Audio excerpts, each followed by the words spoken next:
Do you find yourself making goals every New Year's, but then never reaching them? Or maybe just in your everyday life, you set goals and things you want to change, but then something happens and they never come to fruition? Well, stick around and I'm going to tell you how you can reach those goals to actually make them last and give you a tip bonus at the end.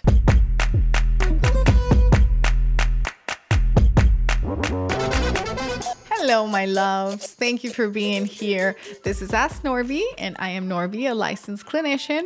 And today we're going to talk about how you can meet those goals that you set out. So when you set a goal, typically you start out super strong, right? You're going to read that book, you're going to stop the drinking, you're going to lose that weight, and you start super strong. But then what happens after about a week, a month, maybe a couple of months is you mess up and then it's game over. So today I'm going to give you those 4 steps and 4 tips to be able to make them last. Let's talk a little bit about the statistics because you're not alone in this, okay? There is a lot of research out there that says that out of about 10 people who create New Year resolutions, about half of them only make it 1 week. Is that crazy? Out of 10 people, only 5 keep their New Year's resolutions for 1 week. And then out of those 5, 80% of them only make it 6 months. So the actual number of people that are able to make lasting changes for a year or more is only 2 out of 10. So if you want to be one of those 2 out of the 10 people to make that lasting change, you only have to follow these tips. So let's talk about why we're unable to keep them. So you think about, okay, I've tried Norby. I've tried the putting it down. But here's the thing. You don't have a strategy. That's the very first thing. So you have to have a strategy. So when you think about your goal, the first step is find a way to make it concrete. It has to be written down on paper. Even if you're not the kind of person that likes writing things down, if you want them to be successful, you have to write them down, okay? So I want you to write them down and make them attainable. Because my loves, many times what we do is that we'll say something like, I want to lose weight, and that becomes the goal, right? But A, you're not being specific, and B, is it truly attainable? Okay, so instead of you saying, I want to lose weight, you can start writing that out, but I want you to change the want to I will. So instead of want, you're going to put will, okay? And you're going to put a specific measurable amount.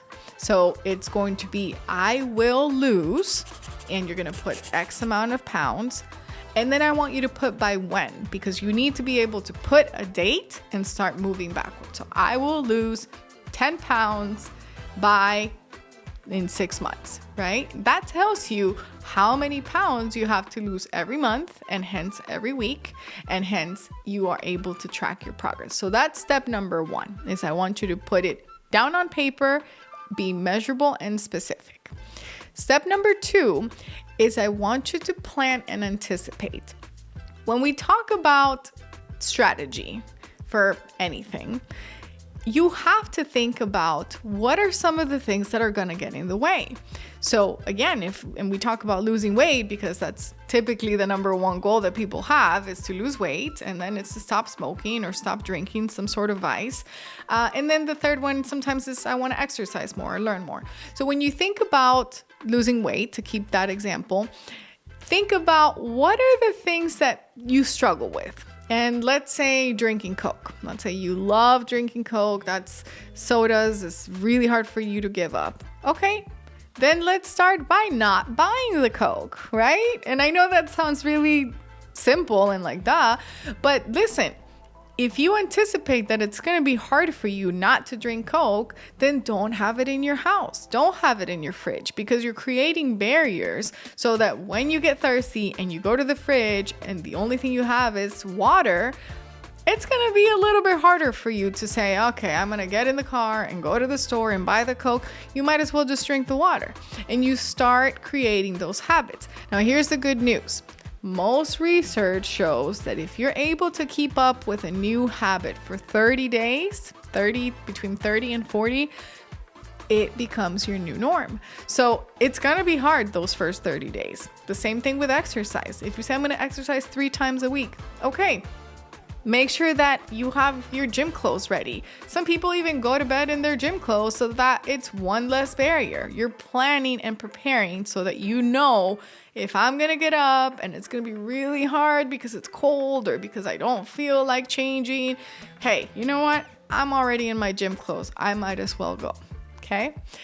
Step number 3 is I want you to make reminders and track your progress. And this is super simple. You can write on sticky notes, put them all over your house. Maybe it's in your bathroom mirror in the morning when you're getting ready. Maybe it's in the fridge. Maybe it's by the coffee maker. You're going to make reminders for yourself on that goal. I love this book called Atomic Habits by James Clear. And one of the things he talks about is stacking your habits. So one of those sticky notes can go next to something that you're already used to. So if you're already used to drinking coffee in the morning, I want you to put a sticky note next to your coffee maker to remind you whatever it is of the new goal that you have. And I want you to start tracking. So if you did decide you're going to lose this amount of weight in 6 months, then start tracking once a week, weigh yourself and see where you're at. If there's a week where you didn't meet that goal, that's okay. Just know you're going to work harder the next week to make up for it. Or just know you're going to make one more change. You're going to read one more page in that book, one more chapter in that book to catch up. But tracking does not mean that if you don't meet it exactly to the plan that you have, you're going to give up. Okay. Now, step number 4 is super important, and we don't talk about this a lot, but it's celebrating the small wins. And don't be harsh with yourself, because it's so easy to be so hard on ourselves when we set out a goal and we don't meet it. But what we end up doing is that we end up just giving up. Because if you don't celebrate the small wins and sort of give yourself little prizes here and there, then you almost lose that sense of motivation because it just becomes too hard. So when people tell me I have this big goal, right? Whatever it is, maybe it's that they want to get their master's or their doctorate, or maybe they want to lose a ton of weight, or maybe they want to become, I don't know, have this VP job, whatever it is that you have as a goal. And it doesn't have to be big. It can be a small goal as well. But I want you to think about, okay, what are the milestones? What are the small steps that I'm going to give myself little prizes for when I meet them? So I went a whole week without drinking soda. On Friday, I'm going to get myself that favorite ice cream that I like. And you think, well, isn't that kind of undoing it? It's not, because if you think about it, you're building a new habit, right? That's going to give you dividends in the future. That's going to help you with your new lifestyle. So you having that ice cream that you like, it will be rewarding and it will make it worth it. And it does not undo the fact that you are building your new habit.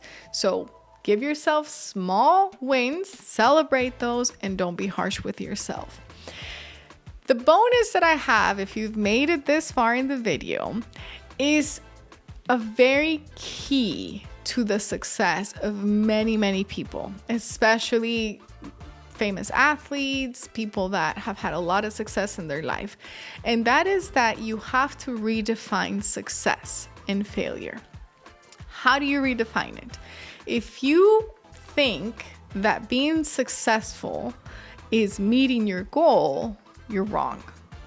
Because being successful does not mean that you met your goal. It meant that you didn't give up. That is true success. So if in your mind you're able to change that and you say, you know what? Maybe I didn't lose the 30 pounds, but I lost 15 and I didn't give up, and I no longer drink soda every day, and I'm going to continue going. Guess what? That's a success. You were successful, right? Hey, I didn't get that VP or that promotion this year that I set out to get.